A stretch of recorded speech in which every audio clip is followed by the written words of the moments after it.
Assalamualaikum warahmatullahi wabarakatuh. Guru Bergerak Indonesia Maju. Perkenalkan, nama saya Kusnadi SPD, Guru Mata Pelajaran Matematika di SMP Negeri 2 Biau, Kecamatan Biau, Kabupaten Gorontalo Utara, Provinsi Gorontalo. Sangatlah penting menciptakan lingkungan yang nyaman bagi budaya sekolah yang positif. Melalui adanya budaya positif akan menimbulkan karakter positif pada anak, baik sebagai manusia maupun anggota masyarakat nantinya. Untuk menciptakan budaya positif di sekolah tidak bisa kita lakukan sendiri, perlu kolaborasi bersama, salah satunya dengan menyebarkan pemahaman budaya positif di sekolah bersama rekan sejawat, serta penerapan budaya positif kepada murid, seperti yang saya lakukan berikut ini. Selamat menyaksikan videonya, semoga menginspirasi Bapak Ibu guru hebat sekalian. Terima kasih. Wassalamualaikum warahmatullahi wabarakatuh.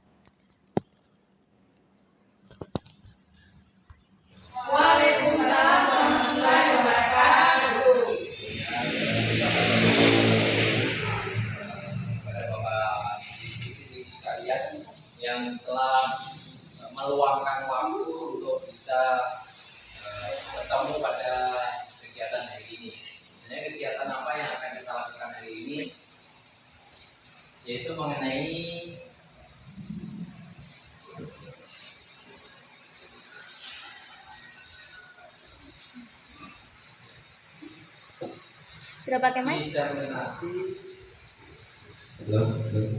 mengenai diseminasi aksi nyata modul 1.4 budaya positif. Namanya budaya berarti suatu kebiasaan yang positif. Tujuannya untuk apa? Tujuannya untuk peserta didik. Jadi kita mengajar apa yang kita lakukan di sekolah, tujuan utamanya adalah mengarahnya ke peserta didik. Tapi paling tidak dasarnya guru-gurunya juga harus membiasakan budaya positif dulu, baru bisa ditularkan atau diteruskan ke peserta didik atau murid. Dengan apa keyakinan kelas yang akan kita buat nanti? Seperti apa itu keyakinan kelas? Nanti kita akan kupas tuntas pada kegiatan hari ini. Kebiasaan di sekolah kebiasaan positif, seperti apa itu membuat kebiasaan 5S. Apa itu 5S? Ada senyum, salam, sopan, sapa, sopan, santun, 5S. Itu suatu kebiasaan yang bagus, bisa kita terapkan di sekolah. Lanjut. Nah, tujuannya untuk apa budaya positif di sekolah? Untuk menumbuhkan karakter positif pada murid agar dapat berkembang menjadi pribadi yang kritis, penuh hormat, dan bertanggung jawab.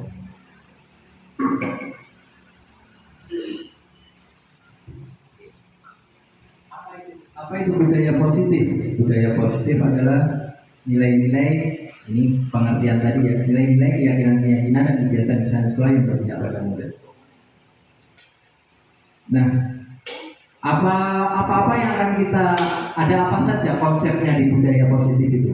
Itu ada 6 kurang lebih. Yang pertama ada perubahan paradigma pembelajaran, pola pikir kita harus berubah. Lalu yang kedua, disiplin positif. Seperti apa disiplin positif? Nanti kita akan kupas. Ada motivasi perilaku manusia. Ada kebutuhan dasar. Kebutuhan dasar manusia mungkin mau makan, kebutuhannya untuk apa? Untuk memenuhi kebutuhan rasa laparnya biar terpenuhi. Jadi anak-anak pun juga melakukan sesuatu, itu pasti ada dasarnya, ada kebutuhan dasarnya. Apa penyebabnya? Lalu yang kelima ada posisi kontrol restitusi. Itu seperti apa nanti kita akan kupas. Lalu yang terakhir adalah keyakinan kelas dan segitiga restitusi.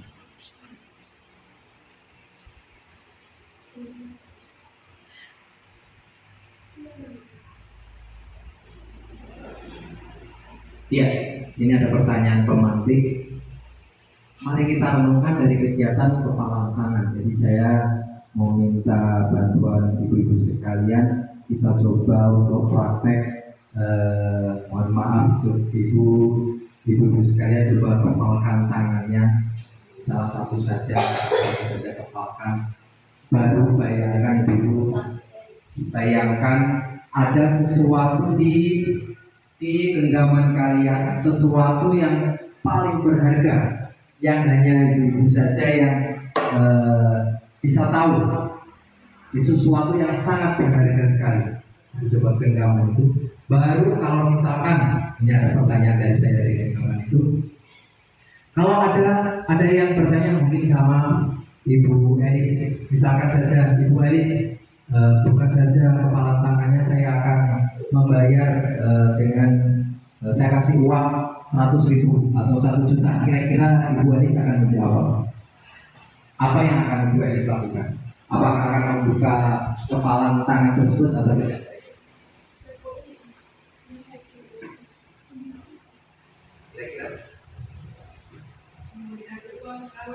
Iya, ini saya bujuk. Jadi ini bujuk sesuatu yang ada di genggamannya Ibu Elis itu sesuatu yang sangat berharga. Yang mungkin apa yang Ibu paling berharga untuk Ibu. Entah itu emas, ini setiap ibu itu berbeda-beda kan. Nah, emas kah atau apakah itu yang cukup Ibu Elis saja yang tahu. Tidak ada yang boleh tahu. Tapi ada yang datang seperti saya, mungkin saya menawarkan, coba Ibu Elis buka saja.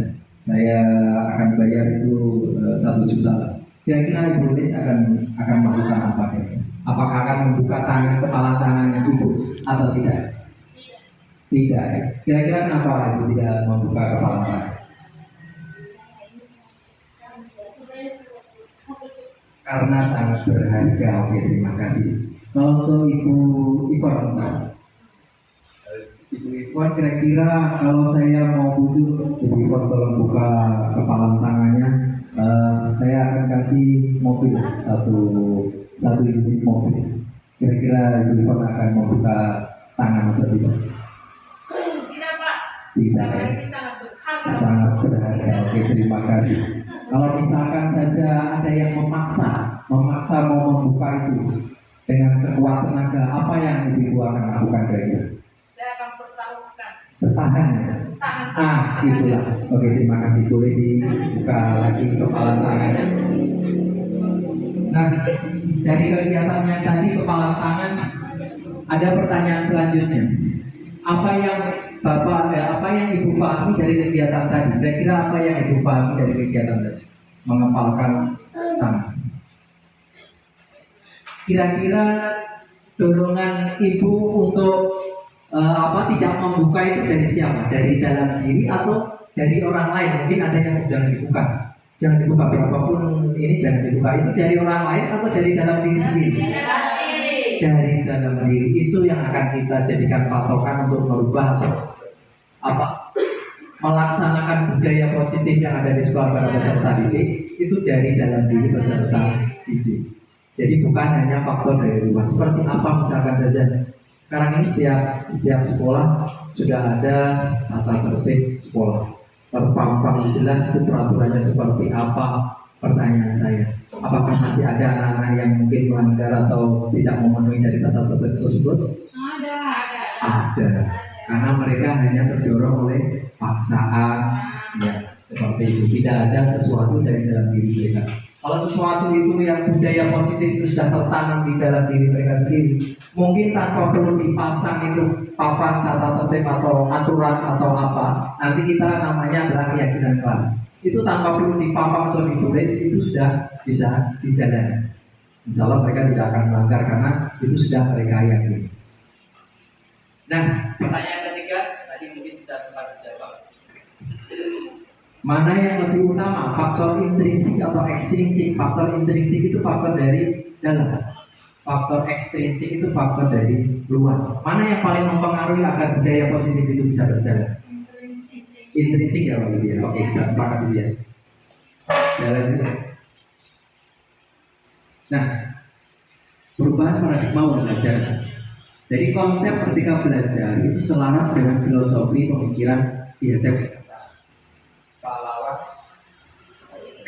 Pahlawan pendidikan kita ya, atau bapak pendidikan kita.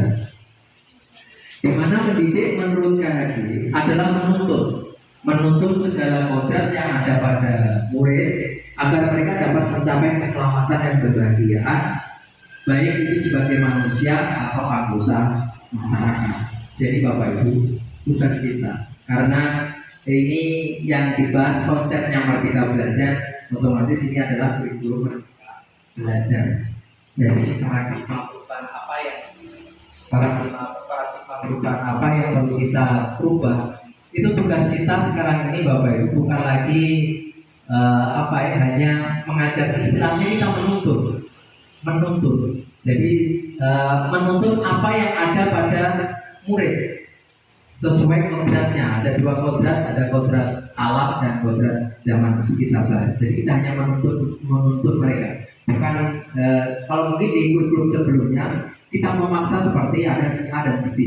Si A dia punya kemampuan yang pengetahuannya bagus, tapi si B dia agak lemah.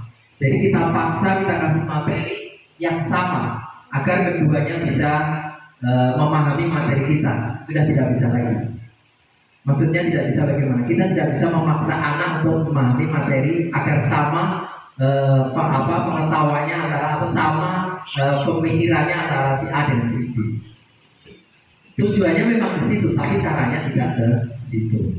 Jadi mungkin materinya untuk si A yang mungkin pengetahuannya dia bagus, tingkat pemahamannya dia bagus, mungkin bisa dikasih seperti biasa. Tapi untuk si B kita cari suatu model sesuai dengan gaya belajarnya dia, sesuai dengan apa yang dia sukai, sesuai dengan apa yang ada pada dirinya, kemampuan apa yang pada dirinya. Itu kita arahkan, kita tuntut bagaimana agar tujuannya nanti tetap agar sama-sama memahami materi yang akan kita berikan. Selanjutnya, nah, kodrat yang saya sampaikan sebelumnya tadi ini kodrat menuntut segala kodrat yang ada pada murid. Itu ada dua kodrat pada peserta didik, yaitu ada kodrat alam dan kodrat zaman. Nah, menuntut kodrat alam itu yang bagaimana? Kodrat alam itu kodrat yang ada pada peserta didik, itu dipengaruhi dari keluarga, dari lingkungannya. Setiap peserta didik mempunyai kodrat alam yang berbeda-beda. Baru ada kodrat zaman. Ada kodrat zaman. Apa maksudnya kodrat zaman? Mungkin kita sudah tidak bisa memungkiri lagi bahwa sekarang ini adalah zamannya era digital. Tidak ada anak-anak sekarang ini yang tidak tahu cara menggunakan HP. Kita jangan melawan atau menghindari era atau zaman yang sudah ada. Jadi bagaimana langkah kita sebagai pendidik agar di era digital ini kita manfaatkan alat-alat elektronik itu bisa bermanfaat untuk pembelajaran. Jadi jangan dihindari atau dilarang. Misalkan jangan bermain HP, tapi kita arahkan mereka agar bermain HP tapi bermanfaat untuk mereka. Bagaimana caranya? Jadi sesuatu yang kita lawan kita akan kembali ke kita sendiri. Jadi kita harus minta-minta memanfaatkannya. Arti menuntut dari bakat dan potensinya seperti yang saya sampaikan tadi. Selain itu, untuk Merdeka Belajar menuntut bakat dan potensinya otomatis ke pengetahuan ya. Kita berikan materi agar pengetahuan mereka bisa paham ya. Tapi sekarang ini sudah kelihatannya di era digital, guru itu bukan sebagai patokan dalam mereka bisa mempelajari pengetahuan atau bisa memahami materi. Sebenarnya bukan hanya dari guru saja. Kenapa seperti itu? Karena kelihatannya guru-guru juga ada gurunya lagi yang lebih pintar. Siapa Bapak Ibu? Guru biasanya berguru lagi. Ada yang lebih pintar. Siapa itu kira-kira? Google ya Bapak Ibu. Iya, benar atau tidak? Ya, Iya. Google. Iya. Jadi situ kalau kita kembalikan lagi, apakah anak-anak hanya akan terpaku pada apa yang akan kita ajarkan? Tidak. Sebenarnya mereka bisa belajar sendiri. Karena guru juga masih ada belajar juga sama Google. Jadi ada guru yang lebih pintar dari itu. Tapi tidak berarti guru ini sudah tidak berlaku lagi. Untuk apa kita mengajar di sekolah kalau ada yang lebih pintar lagi untuk pengetahuan? Tidak. Jadi guru tidak hanya menuntut untuk menuntut bakat dan potensinya saja, tapi yang paling utama adalah menuntut budi pekerti. Melalui apa? Melalui budaya positif. Oke, kita lanjut dulu. Nah, disiplin positif, kita ketika mendengar kata disiplin, apa yang terbayang di benak Bapak Ibu sekalian? Kata-kata disiplin. Kalau mendengar kata disiplin, saya kira apa yang terbayang dalam pikiran? Disiplin. Menurut Ibu Ken mungkin kalau mendengar kata disiplin,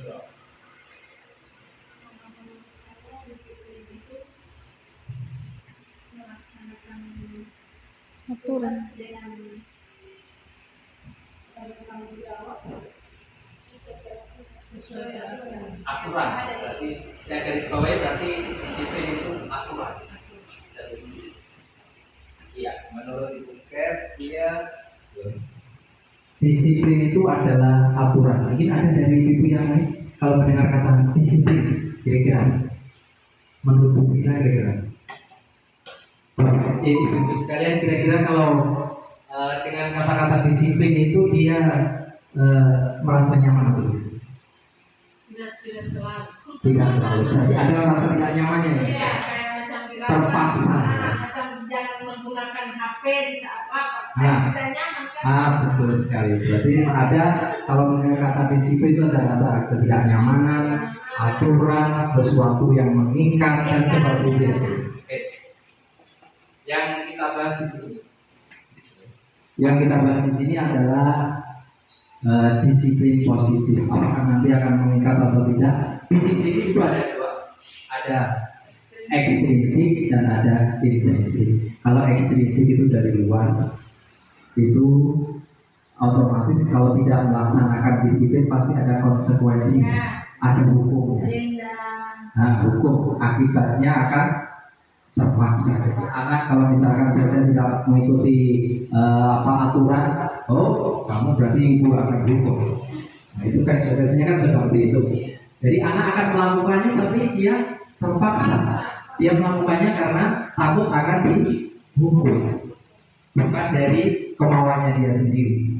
Jadi walaupun kita akan pampak itu atau kita beraturan sebanyak apapun, suruh menerapkan sama siswanya, tapi kalau dasarnya mereka cuma terpaksa, tidak akan berjalan lama. Berarti kalau faktor ekstrinsik ini batas waktunya cuma pendek ya, pendek karena mereka melakukan cuma terpaksa.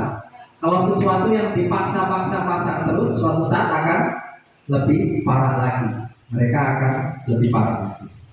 Kecuali ada faktor lagi satu adalah disiplin intrinsik dari dalam, dari kesadaran diri dari dalam diri mereka sendiri untuk melakukan nilai-nilai kebajikan atau ke dalam kurikulum merdeka itu yang kita inginkan itu anak-anak atau peserta didik atau murid itu bisa mencapai profil pelajar Pancasila. Profil pelajar Pancasila itu nilainya ada apa-apa saja. Yang pertama ada bergotong royong, ada mandiri, kreatif, baru bernalar kritis, beriman global, beriman dan bertakwa kepada Tuhan Yang Maha Esa dan berakhlak. Jadi tujuan kita melakukan budaya positif itu adalah agar murid bisa mengamalkan profil pelajar Pancasila, nilai profil pelajar Pancasila. Jadi selaras ya. Lanjut, motivasi perilaku manusia. Nah, untuk menghindari ketidaknyamanan atau hukuman, misalkan ada pertanyaan, apa yang terjadi jika saya tidak melakukannya? Otomatis mungkin akan bertanya seperti itu faktor dari ekstrinsik. Jadi kalau ada aturan baru apa yang akan terjadi? Hukuman apa yang akan saya terima kalau saya tidak melakukan? Itu dari luar. Berada lagi untuk mendapatkan imbalan dari orang lain. Apa yang akan saya dapatkan apabila saya melakukannya? Jadi dia hanya melakukannya kalau hanya karena dapat imbalan. Dia melakukannya karena takut karena hukuman. Itu faktor-faktor ekstrinsik, faktor dari luar. Baru yang ketiga adalah menghargai diri sendiri. Saya akan menjadi orang seperti apa bila melakukannya. Itu yang akan kita tuju agar budaya positif bisa berjalan, disiplin positif bisa berjalan. Yaitu faktor dari dalam diri, bukan dari faktor hadiah atau ancaman mendapatkan hukuman. Nah, anak-anak melakukan sesuatu, entah dia melanggar atau apa, pasti ada dasarnya. Ada suatu tujuan di balik sebuah perilaku manusia. Itu juga dengan murid, kita juga akan seperti itu. Kita juga percaya bahwa murid memiliki tujuan di balik perilaku mereka. Salah satunya adalah memenuhi kebutuhan dasar mereka. Jadi ada 5 kebutuhan dasar yang bisa kita lihat di sini. Yang pertama adalah bertahan.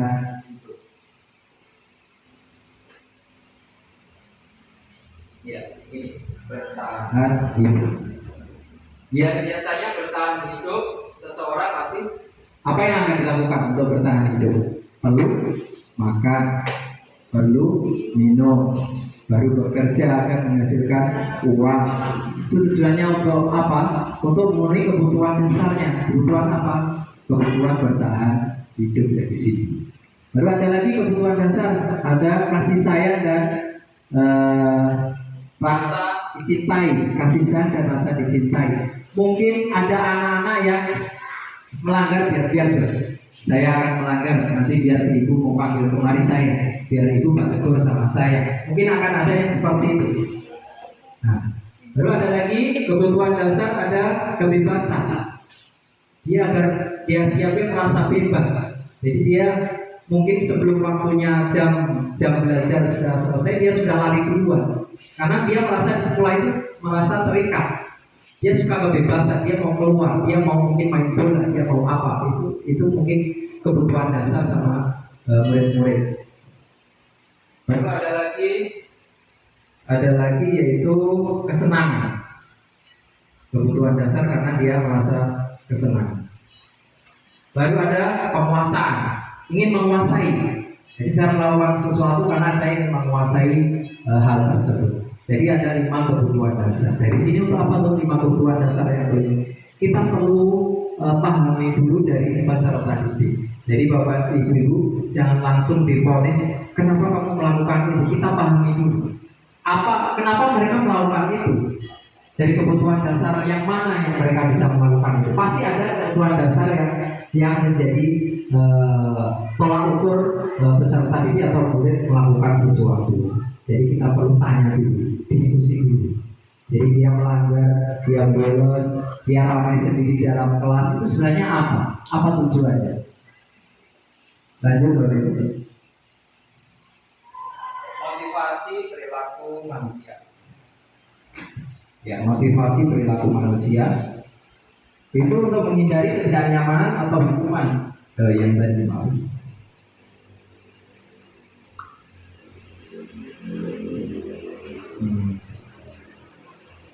Oke, selanjutnya ada 5 posisi kontrol. Ada 5 posisi kontrol. Jadi setelah kita memahami kebutuhan dasar mereka, baru bagaimana cara kita mengontrolnya. Itu ada 5 cara. Yang pertama sebagai penghukum. Di sini ada kata-kata seperti ini. Nanti ibu-ibu tinggal flashback lagi ke apa yang ibu-ibu lakukan. Saya masuk di mana kira-kira? Saya masuk di 5 posisi kontrol di mana selama ini. Ini ada penghukum, ada kata-kata seperti ini. So ulang-ulang bilang tidak mendengar. Kan? Baru ada lagi kata-kata kamu selalu saja salah. Atau mungkin ada lagi kata-kata semua hukum kalau tidak mau mendengar. Kan? Itu adalah posisi penghukum. Kira-kira ibu mungkin bisa flashback lagi apa yang saya lakukan itu kira-kira masuk di mana. Baru yang kedua ada pembuat merasa bersalah. Ibu sangat ini pertanyaan kata-katanya dari pendidiknya atau gurunya. Ibu sangat kecewa sekali dengan kamu. Atau mungkin berapa kali ibu harus memberitahu kamu? Atau baru bagaimana jika orang tuamu tahu kamu berbuat begini? Ya mungkin pernah melakukan itu. Berarti kalau pernah keluar kata-kata seperti itu, berarti ibu posisinya ada di posisi kontrol, membuat masa bersama. Oke, yang ketiga ada teman, ada posisi teman. Posisi teman itu biasanya kata-katanya seperti ini, biasanya. Ayolah, jangan terlambat lagi uti ya, demi ibu lah.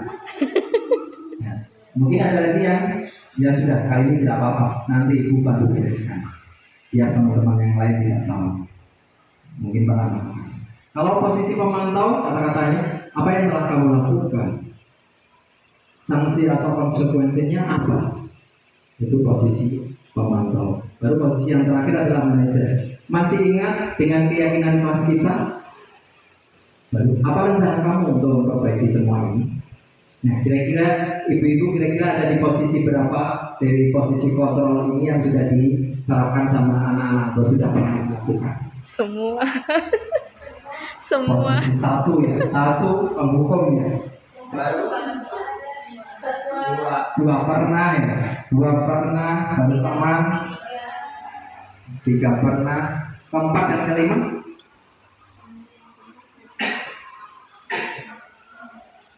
Mungkin iya. Jarak-jarak. Ya tentu kebanyakan ini 1, 2, 3. Nah, ternyata itu posisi kontrol 1, 2, dan 3 itu tidak apa ya? Itu cuma faktor dari luar, ekstrinsik, tidak membantu peserta didik memahami apa kebutuhan dasar apa yang dia ini tidak ada di posisi kontrol 1, 2, 3. Jadi kita diarahkan ke posisi 4 itu baik. Nah, tujuannya sebenarnya kemana agar selaras, agar disiplin budaya positif berjalan, agar keyakinan mereka bisa ada keyakinan dari intrinsik itu diarahkan ke manajer. Jadi posisi kita itu diarahkan ke manajer. Jadi kita tanya dulu, baru kita kembalikan lagi. Nanti ibu tidak akan ada emosi, tidak darah tinggi. Jadi banyak ini guru-guru yang sudah darah tinggi ya, karena emosi anak-anaknya sudah tidak bisa lagi diajak berbicara atau mungkin semaunya sendiri.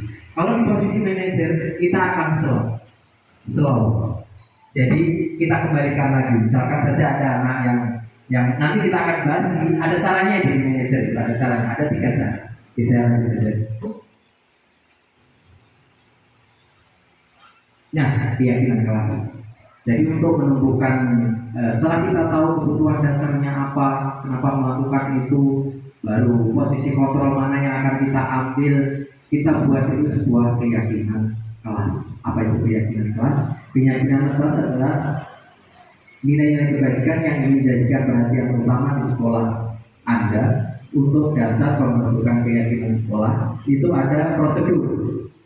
Yang pertama, keyakinan kelas dibuat bersama murid atau warga sekolah. Kalau tata tertib yang membuat itu siapa itu? Guru dengan kepala sekolah. Murid-murid tinggal menjalankan saja. Kalau tidak menjalankan akan ada itu. Beda dengan keyakinan kelas. Kalau keyakinan kelas itu yang membuat adalah murid dengan guru. Jadi mereka membuat sendiri aturannya yang sudah disepakati guru dengan siswa. Habis itu kita buat dalam bentuk keyakinan kelas. Jadi apa perlu dipajang atau dipampang itu sudah ada dalam diri mereka sendiri, karena mereka sendiri yang membuat. Misalkan saja membuat keyakinan kelas, Ibu, saya suka kalau mau belajar itu ruang saya bersih. Nah, itu sebuah satu keyakinan kelas. Baru gurunya, bagaimana teman-teman yang lain? Apa kalian sepakat kalau belajar ruangannya dalam keadaan bersih? Sepakat. Nah, sudah dapat satu keyakinan kelas. Jadi yang membuat bukan kita, mereka sendiri. Karena itu dari kemauan mereka sendiri, dari intrinsik dari dalam diri mereka. Jadi kalau mereka mungkin melanggar, nanti tinggal kita kembalikan lagi. Kamu sudah ingat dengan keyakinan kelas yang kita sudah sepakati, katanya kelasnya harus bersih. Ini kenapa jadi kotor seperti ini? Apa yang akan kita lakukan? Jadi saya tidak marah-marah lagi nih ibu-ibu atau mungkin apa lagi. Kebanyakan selalu marah-marah terus. Lalu yang kedua, mencatat semua masukan murid. Jadi setelah kita mendapatkan apa itu kesepakatan atau aturan yang sudah dibuat bersama-sama murid dengan guru, sudah kita sepakati, kita catat. Baru yang ketiga, susunlah keyakinan kelas atau sekolah dengan menggunakan kalimat positif, bukan kalimat negatif. Contohnya, kalimat negatif itu jangan berlari di kelas, di dalam kelas, jangan berlari. Tapi kalimat positifnya berjalanlah di kelas. Baru ada lagi, jangan buang sampah sembarangan. Itu kalimat negatif. Kalau kalimat positifnya, buanglah sampah pada tempatnya. Iya, betul. Makanya dia disebut kalimat positif. Jadi anak-anak merasa tidak tertekan. Kalau dengar kata-kata dilarang, jangan dilarang, itu kan mereka seperti, nah, gitu. Lanjut. Setelah kita tadi yang ketika mensusunlah, setelah kita susun keyakinan kelas, langkah selanjutnya adalah meninjau ulang keyakinan kelas sekolah bersama-sama. Jadi sudah kita buat keyakinan kelas, sudah kita tulis, baru kita susun, kita tinjau ulang, kita baca ulang, baru kita sepakati bersama-sama. Baru yang terakhir menerapkannya. Nanti selanjutnya kita menerapkan atau menjalankan keyakinan kelas yang sudah kita sepakati bersama. Nah, contoh di sini ada contoh pembentukan keyakinan kelas. Ada perjalanan di kelas. Ini contohnya keyakinan kelas yang sudah dibuat. Datanglah tepat waktu, mendengarkan guru saat berbicara. Itu masuk pada keyakinan kelas saling mengerti. Lalu nilai-nilai kebajikan apa? Yaitu hormat. Nah, inilah segitiga restitusi. Misalkan saja sudah kita jalankan kesepakatan kelas seperti ini, keyakinan kelas sudah jadi keyakinan kelas ya. Dari kesepakatan kelas sudah jadi keyakinan kelas karena sudah kita buat secara bersama-sama dan mereka sendiri yang membuat dan sudah diyakini sama muridnya. Tapi masih ada yang melanggar. Bagaimana caranya menyelesaikannya? Kita selesaikan dengan segitiga restitusi. Jadi saling berkesinambungan. Segitiga restitusi penyelesaiannya itu ada 3. Yang pertama adalah menstabilkan identitas dulu. Ini ada contoh pertanyaan kita kepada murid kita. Berbuat salah itu tidak apa. Tidak ada manusia yang sempurna. Jadi kita stabilkan emosinya dia, rasa marahnya dia, rasa kenapa dia melakukan itu kita stabilkan dulu. Baru selanjutnya kalau sudah stabil, kita validasi tindakan yang salah. Contoh kata-kata gurunya, padahal kamu bisa melakukan yang lebih buruk dari ini ya. Kamu pasti punya alasan melakukan itu. Baru yang terakhir menanyakan keyakinan. Apa nilai-nilai umum yang sudah kita sepakati? Baru kamu menjadi orang seperti apa? Jadi kalau kita menerapkan ini posisi manajer, baru penyelesaiannya dengan segitiga restitusi. Ada 3 tahapan itu. Jadi sudah tidak marah-marah lagi ibu kepada murid-muridnya lagi. Baru terhindar juga dari darah tinggi. Oke. Nah, mungkin ada pertanyaan dari Bapak Ibu mengenai materi yang saya sampaikan ini, segitiga restitusi ini. Jadi langkah pertama kita stabilkan identitas dulu. Jadi kita tanya, saya kasih contoh misalkan saja ada anak yang terlambat masuk sekolah ya, dia terlambat. Baru kita undang dia, kita undang di ruangan kita, baru ditanya, tanya dulu, mungkin apa kabarnya? Baru sudah sahabat hari ini. Jadi kita buat dia merasa nyaman dulu. Jangan dulu langsung. Kenapa sudah? Belum sudah takut duluan. Iya. Baru setelah kita stabilkan, baru kita lanjutkan ke langkah selanjutnya yaitu kita validasi tindakan.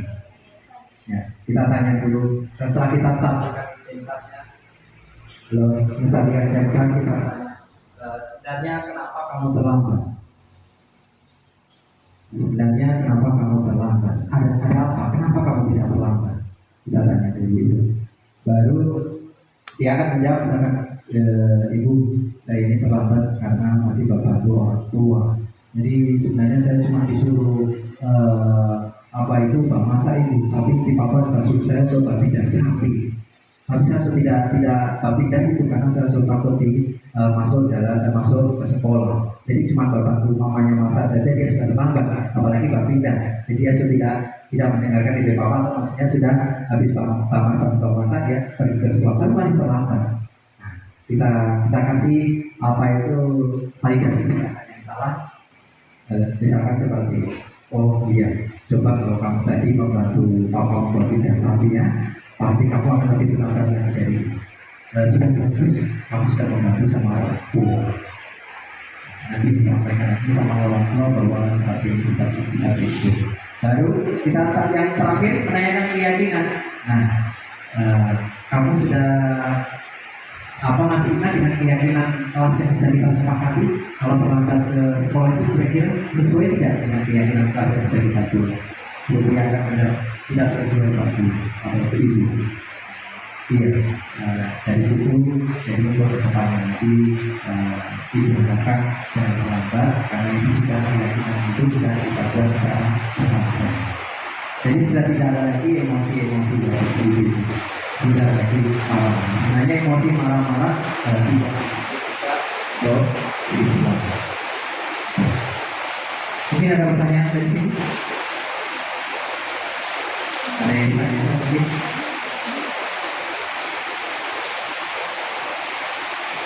Yang membuat keyakinan kelas. Nah, sekarang keyakinan kelas di sini ada tertulis keyakinan kelas atau sekolah. Ada tertulis ya keyakinan kelas atau sekolah. Keyakinan kelas atau sekolah. Apakah berarti kalau keyakinan kelas bisa menjadi keyakinan sekolah? Bisa. Jadi tiap-tiap kelas, kalau untuk tingkatan SMP, tiap-tiap guru mapel itu membuat keyakinan kelas di mata pelajaran masing-masing. Baru kita simpulkan jadi satu. Jadi semua guru-guru mapel itu kita jadikan satu, kita jadikan keyakinan sekolah. Apakah berbeda dengan tata tertib sekolah? Berbeda. Kalau tata tertib itu cenderung ke peraturan. Kalau tidak melakukan ada sanksi. Kalau keyakinan sekolah, keyakinan kelas dulu, baru lari ke keyakinan sekolah. Sebenarnya tanpa perlu dipampang itu tulisan apa-apa saja keyakinan. Mereka sudah meyakini dari dalam diri mereka sendiri. Sudah tahu bahwa saya tidak boleh ke situ karena nanti saya akan saya tidak boleh terlambat nanti karena itu seperti itu. Jadi bisa, tapi prosesnya panjang. Prosesnya butuh waktu yang panjang. Karena buat meyakini dari kesepakatan kelas menjadi keyakinan kelas itu waktu. Anak-anak itu butuh waktu. Tidak langsung kita buat keyakinan kelas sekarang kita buat besok anak-anak tidak ada yang melanggar, tidak bisa. Itu butuh waktu. Agar mereka benar-benar meyakini keyakinan kelas dan juga jadi kasih waktu mereka untuk mengenali dan melakukan. Jangan dipaksa juga harus besok harusnya tidak lagi yang terlambat. Besok harus bersih semua kelas belum tidur masuk. Tidak bisa seperti itu. Tapi sudah kita awali, sudah kita buat, biarkan mereka melakukan dari dalam dirinya masing-masing. Kita kasih ruang waktu mereka untuk menerapkan di dalam dirinya. Oke. Apa tujuan keyakinan ini? Ada kita sudah buat tabungan ini. Jadi mereka tahu. Tujuan akhirnya apa? Agar menjadi positif itu bisa berjalan di sekolah dan sekolah. Oke. Mungkin ada pertanyaan? Saya mungkin silakan.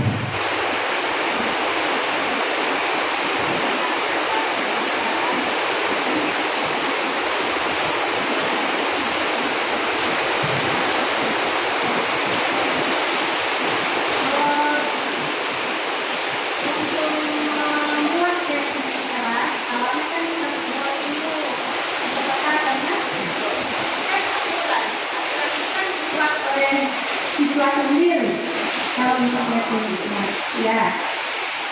Kemudian untuk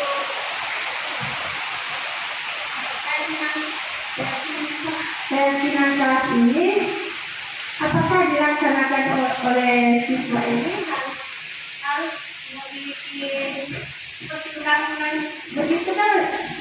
Oleh dewan itu kan membuat aturan pemerintah, aturan daerah, aturan apalah seperti itu. Dilakukan seperti itu, kita membuat aturan pasti ada, kalau melanggar ada konsekuensi atau konsekuensi ya ganjarannya atau apa hukumannya. Lalu apakah hukuman itu kita cantumkan dalam apa seperti aturan tadi atau keyakinan tadi? Apakah seperti itu Pak? Demikian saya terima kasih. Baik, terima kasih sekali Ibu. Nah, untuk keyakinan kelas kita sudah buat, baru ada yang melanggar. Nah, baru apakah nanti akan kita hukum mereka? Hukumannya seperti apa? Nah, untuk keyakinan kelas itu berbeda dengan, jadi keyakinan kelas itu sebenarnya bukan bisa dibilang aturan, tapi kalau kita bilang aturan itu pasti akan ada hukuman. Itu sesuatu yang kita yakini bersama. Jadi tidak ada hukumannya. Kita tidak menghukum. Jadi kalau memang melanggar, kita tidak menghukum dia bahwa kamu harus kamu harus lari di lapangan, tidak. Itu tujuannya untuk apa? Agar mereka merasa mau melakukan itu dari dalam dirinya mereka sendiri. Jadi tanpa perlu apa langkah selanjutnya kalau tidak ada hukuman? Apakah mereka akan melakukan? Caranya kita mediasi, kita diskusi. Dan kesepakatan yang mereka sudah buat, baru kita kembali lagi ke dia. Kalau misalkan ada yang melanggar, nah kita kan sudah sepakati dari keyakinan kelas yang sudah kita buat kan, bahwa misalkan kelas untuk pembelajaran harus bersih atau tidak boleh ramai di dalam kelas untuk pembelajaran. Seperti itu kan sudah kita sepakati. Kalau dia merasa sudah iya itu kita sudah sepakati, lalu itu kalau tidak ada, nah itu kan kita sudah sepakati, jadi jangan dilakukan lagi ya seperti itu. Jadi tidak ada lagi sistem menghukum. Jadi kalau aturan, biasanya aturan itu identik dengan hukuman. Ini tidak ada hukuman. Jadi sebenarnya bahwa dia timbul dari dalam diri mereka sendiri. Jadi mereka berbuat sesuatu itu timbul dari dalam diri mereka sendiri. Itu yang kita tumbuhkan, itu yang kita tuntut. Apa yang timbul? Budaya-budaya positif. Apa yang timbul? Disiplin positif. Jadi disiplin positif itu diharapkan itu bisa timbul dari dalam diri mereka sendiri. Biasanya anak-anak kalau kita paksa, misalkan kamu kemarin sudah tidak meyakini keyakinan kelas yang sudah kita buat. Berarti ibu suruh kamu putar lapangan 5 kali. Kira-kira kita akan kembali lagi seperti memaksa anak untuk meyakini keyakinan yang kita buat. Jadi kita seperti memaksa mereka. Kelihatannya kalau berat sesuatu, kalau kita paksa kita sendiri lah. Kalau kita dipaksa, kita hanya melakukannya cuma 1, 2, 3 hari, 4 hari, cuma begitu. Jangka waktunya kan pendek itu. Tapi kalau sudah kita yakin dari dalam diri, itu tidak perlu lagi dikasih hukuman, kita sudah tahu kesalahannya. Itu Jadi kita menggunakan budaya saja. betul sekali. Kita tanamkan, kita tumbuh. Sekali lagi, prosesnya tidak cepat, proses yang lama. Tapi kita sudah memulainya. Malah kita ada sekarang kalau itu malah tambah Itulah. tambah menjadi Nah. menjadi mereka. Kita kasih hukuman, makanya saya bilang bahwa hukuman itu durasinya hanya dalam jangka waktu pendek. Mereka melakukannya karena takut dihukum. Cuma itu saja, bukan dari dalam kesadaran mereka sendiri. Itu yang kita tuntut agar timbul kesadaran dari dalam diri. Terima kasih. Mungkin ada pertanyaan lagi, Ibu? Masih sudah bisa memahami dari ini? Oke, terima kasih. Mungkin ada lagi pertanyaan dari teman-teman yang lain, bagaimana penerapannya? Ini sangat bagus sekali kalau kita terapkan di kelas kita. Sangat bagus sekali. Jadi tidak ada, kita sudah emosi terus dengan anak-anak. Dan nanti akan tambah cepat akan tua itu kalau terlalu emosi. Jadi kita slow saja. Karena mungkin masalah kita di rumah ini sudah banyak. Tak tambah lagi yang di sekolah anak sudah dengar, sudah stres. Akhirnya darahnya naik, sudah bahaya itu. Nah, makanya itu. Cara menangani anak itu kita slow. Anak-anak itu jangan dipaksa. Kita tahu dulu dasarnya mereka itu apa melakukan itu. Lalu kita ikuti itu. Makanya di guru mereka kita tidak pembelajaran itu tidak hanya terpusat pada guru, bisa terpusat di tempat yang lain seperti Google. Jadi kita tidak hanya mengajar agar mereka memahami itu, tapi apa yang kita tanamkan budi pekerti melalui apa? Melalui budaya positif. itu yang tidak tergantikan oleh apapun di era apapun atau di zaman apapun. Jadi bukan kita menanamkan budi pekertinya akan menjadi orang yang baik, baik sebagai manusia dan sebagai anggota masyarakat. Mungkin Bapak Ibu belum melihat waktu mereka masa-masa di SD, mungkin akan terlihat nanti di masa-masa SMP. Apa-apa yang Ibu sudah lakukan, budaya positif yang mereka sudah yakini, mungkin butuh waktunya tidak terlihat di SD, tapi nanti akan terlihat di SMP. Waktu di SMP tidak terlihat, tapi nanti akan terlihat di berikutnya. Jadi yang kita tanamkan untuk jangka panjang ini, jangka panjang. Makanya saya sampaikan bahwa jangan setelah memperoleh sebuah keyakinan kelas baru besoknya anak sudah tidak melanggar lagi atau tidak bisa. Nah, kerja anak-anak kita kembali saja seperti itu ke kita sendiri saja. Butuh proses, butuh waktu agar mereka bisa meyakini keyakinan kelas yang sudah dibangun. Biarkan dulu. Tapi kita sudah ada rambu-rambunya. Ada rambu-rambu bahwa itu yang harus dilakukan, itu yang tidak boleh dilakukan. Tidak ada rambu-rambu seperti itu. Mungkin ada lagi pertanyaan?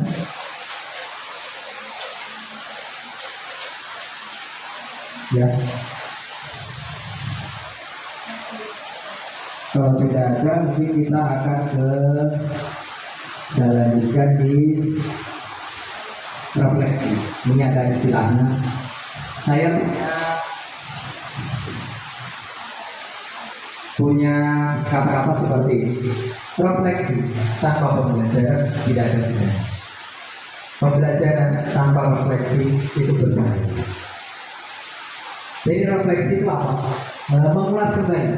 Jadi kalau habis melakukan pembelajaran di kelas, habis mengajar, kita perlu refleksi. Apa yang kurang setelah saya mengajar itu? Refleksinya dari mana? Dari murid. Tanyakan ke muridnya. Nah, atau dibuat dalam bentuk pertanyaan, langsung bisa, atau dibuat dalam bentuk kertas juga bisa. Nah, kira-kira ibu mengajar tadi itu, menurut kalian ada yang kurang tidak? Itu sudah kita melakukan refleksi. Untuk apa refleksi? Untuk perbaikan kita mengajar di berikutnya. Makanya refleksi itu harus dilakukan. Penting sekali di refleksi. Di sini pun dari kegiatan saya juga melakukan refleksi untuk perbaikan perbaikan saya sendiri. Tapi kalau refleksi tidak ada pembelajaran tapi langsung refleksi, nah itu tidak ada gunanya karena tidak ada pembelajarannya. Oke, jadi kita refleksi. Refleksinya seperti apa? Nah, ini ada pertanyaan pemandu. Saya sudah mengajarkan jangan ada tolong. Saya minta tolong nanti diisi.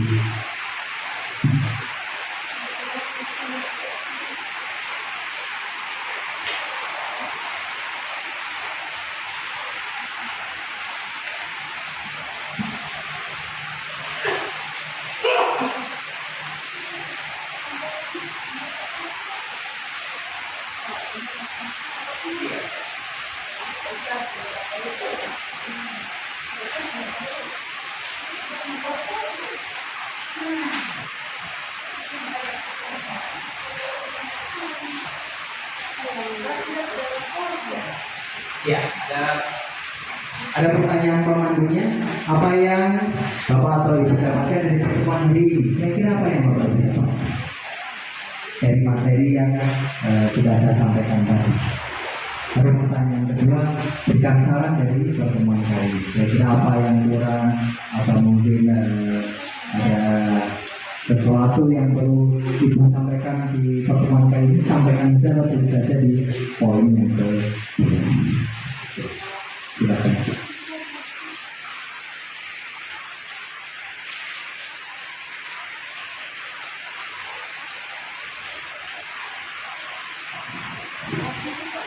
Iya, biar tidak tegang mungkin ibu-ibu sudah pernah melakukan experting. Experting sudah pernah melakukan di kelas sendiri. Boleh kita melakukan experting. Ya, ini suasananya bisa sambil mengisi sambil sambil mengangan-angan kira-kira apa yang akan saya tulis di sini. Dari pertanyaan Bapak Ibu kira-kira apa yang akan saya tulis, kita SPP. Nah, boleh Ibu. SPP-nya itu seperti ini. Lalu mungkin itu lebih jago mengenai SPP. Baru belajar. SPP-nya adalah dalam satu hari itu pasti akan ada pagi, siang, malam. Tidak lewati dari 3 tahapan itu pagi, siang, malam. Kalau pagi kita sepakat tepungnya 1 kali saja. Tepungnya 1. Pagi 1 kali. Kalau siang 2 kali. Kalau malam waktunya tidur. Jangan tepuk-tepuk kasih bangun orang lain tangan. Ya. Pagi 1 kali, siang 2 kali, malam tangan. Malam waktunya tidur. Ya. Oke dulu. Ya, halo. Oke, kita mulai ya. Belajar konsentrasi. Ini sangat menarik kalau kita biasanya kasih di kelas, itu mereka akan senang sekali. Jadi itu sudah melakukan itu. Nah, agar apa? Agar tidak terlalu berat, biar mereka juga belajar konsentrasi. Bisa kita mulai, Ibu. Kalau saya seperti pagi, tulis sambil pagi, siang, malam. Pagi, siang, malam. Siang.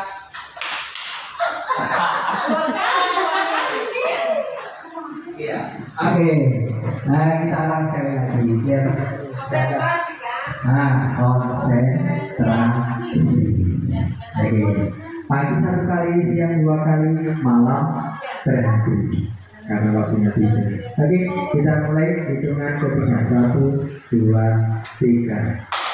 Malam.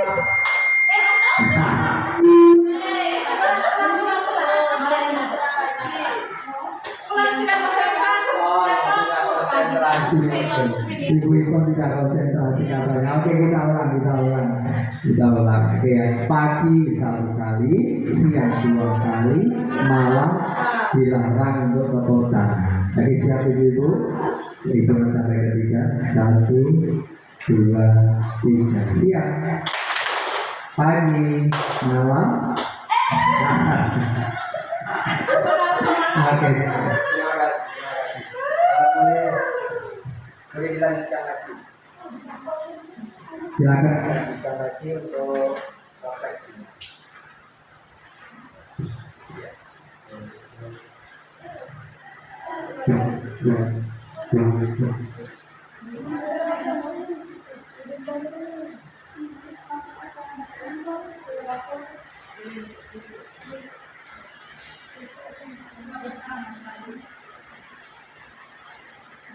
Apa yang Ibu dapatkan dari pertemuan hari ini? Apa yang Ibu dapatkan?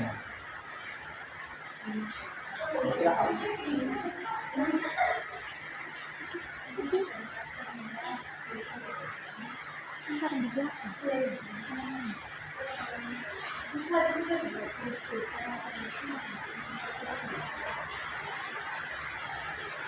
Yang sudah biarkan yang saya sebut ini.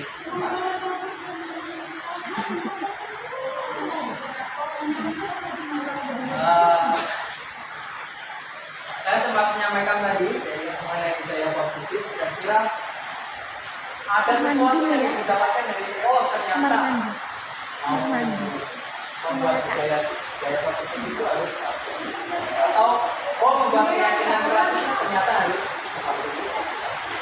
ternyata menghadapi murid itu ternyata harus dan juga marah-marah. Nah, itu apa yang Ibu dapatkan dari teman-teman? Itu tuliskan gitu.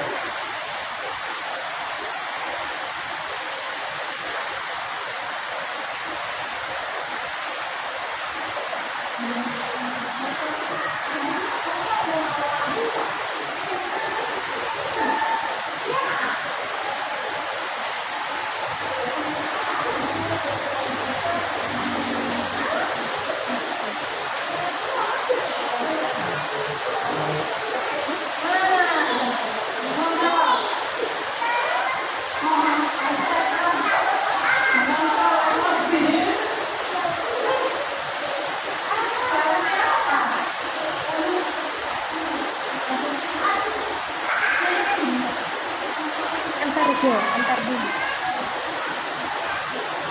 Antar.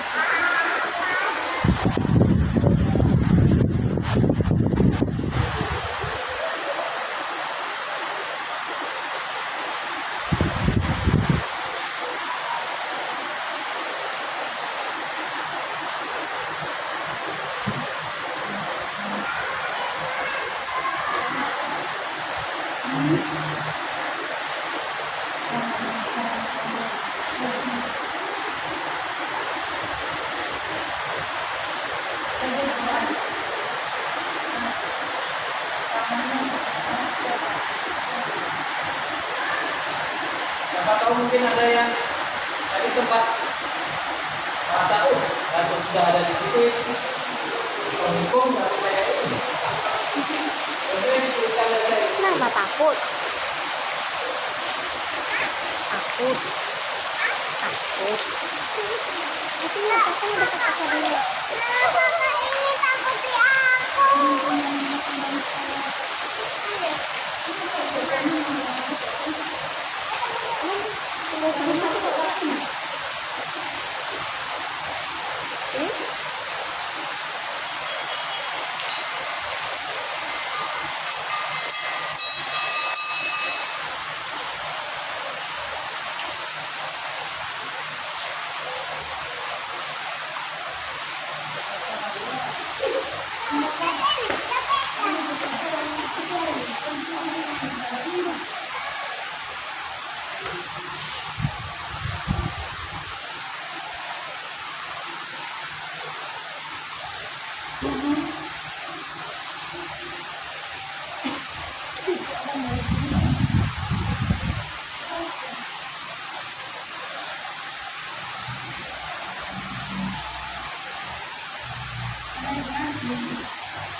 mungkin nanti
ya, ibu-ibu sambil ibu-ibu mungkin menuliskan refleksi pada kegiatan hari ini, mungkin saya bisa tutup saja kegiatannya.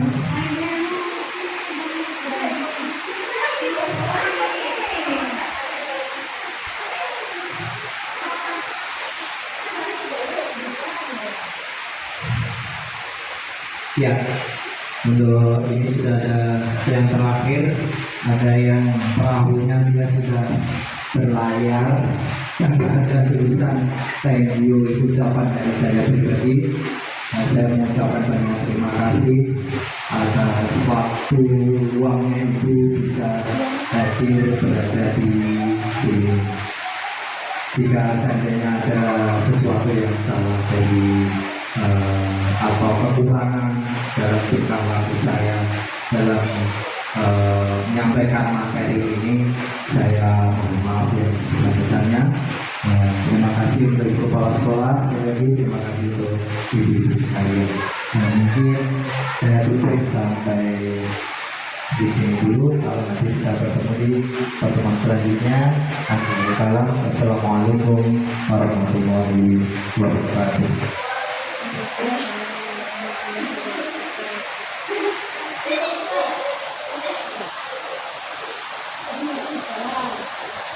Sudah.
Yang kau suka, merdeka belajar wujud yang nyata,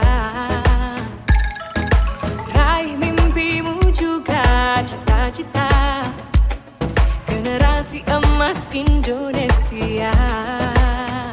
Profil belajar Pancasila tanamkan di dalam dada.